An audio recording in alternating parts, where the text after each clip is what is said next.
First at 5 o'clock, pictures are coming in of damage caused by severe weather in West Michigan this afternoon.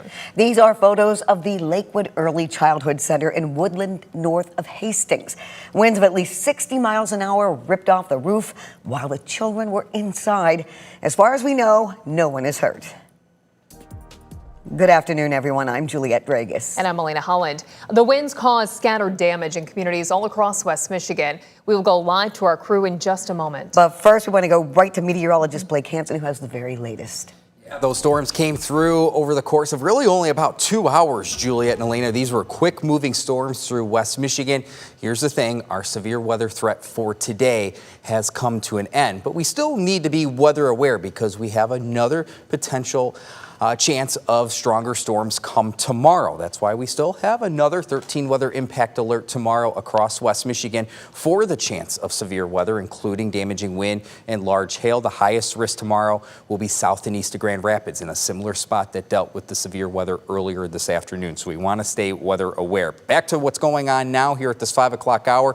Those were the storms racing through West Michigan, most of which around Kent County and places to the south and east. If you're watching from Muskegon to the north, you saw a little bit of rain, but no active weather in terms of what happened primarily from Kent County and places southward. Those are the storm reports from earlier this afternoon, a large batch of wind reports in the southern half of our area. Behind those storms, well, temperatures have cooled down into the 70s, but it remains quite humid. Coming up in your full forecast, we'll talk about one more day of warmth that does come with that additional risk of severe weather. We'll have that in the rest of your 7-day forecast a few minutes from now.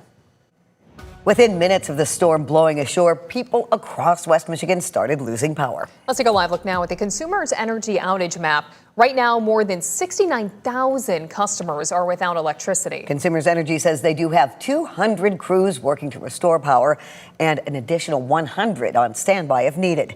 Estimated restoration times are listed online. The winds took out multiple trees across Allegan County, bringing down power lines with them. 13 on your side.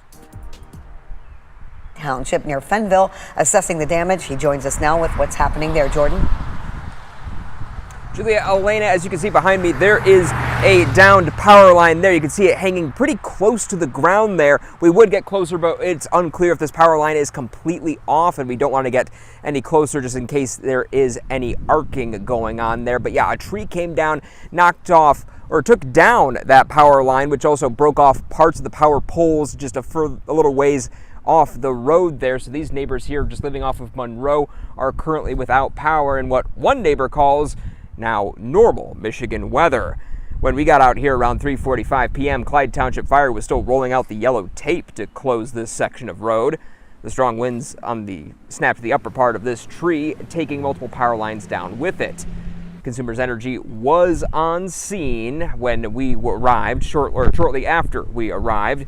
Matthew Wright says he wasn't home for the storm. He was just out picking up his daughter from school. He said she was the one who noticed the tree was down first. And Wright says heard other spots around Allegan County are also dealing with damage, though we have not heard directly from Allegan County Emergency Management where roads are closed or just how many power lines or trees are down. Now, they did manage to clear the downed tree out of the road, but power is still not restored here in Clyde Township, or at least on this section of Monroe Road in Clyde Township. I did talk to another neighbor. They said the estimate is between 1:30 a.m. and 2 o'clock a.m. Live in Clyde Township, Jordan Hatfield, 13 on your side. Jordan, thank you. And a reminder, you can watch the radar live 24 hours a day, 7 days a week on the 13 on your side app.